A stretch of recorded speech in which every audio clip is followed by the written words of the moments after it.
后来乡亲啊，继续来看日本的福岛排放到核处理水，结果中国甲南韩拢爆发到囤盐潮，都是甲盐买起来囤。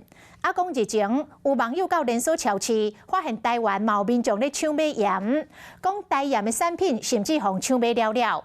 专家特别来提醒，唔免惊讲，唔免囤盐，讲这个盐只是用来调味，使用量有限。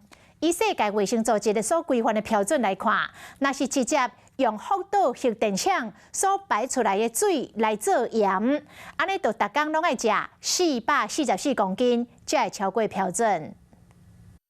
买无，安怎买就是买无。有网友抛出一张，伫咧附近超市的货架顶，台盐的产品拢互扫了了。日本排放核废水，互附近的各国拢开始伫咧囤盐。台湾这声敢嘛对着天，互网友拢看个生气。有人提醒，甲盐囤伫咧厝里灶骹开湿。有网友讲到，店员补货了后，等老大人随摕袋仔含车，一直咧扫要20-30包左右。再想办法多跑几个，至少比没得吃好。我妹妹常打电话来叫我买1包，后来没有货了。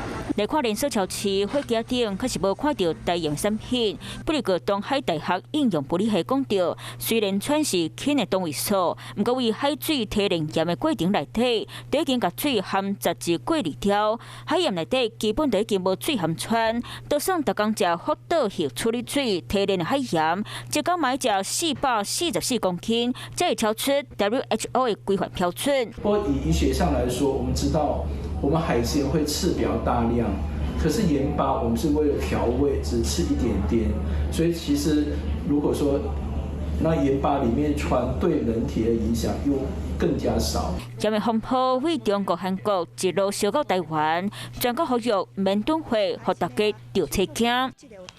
Hello， 大家好，我是林文。想要抢先掌握最及时的新闻资讯吗？赶快订阅、按赞、开启小铃铛，锁定华视新闻的 YouTube 频道。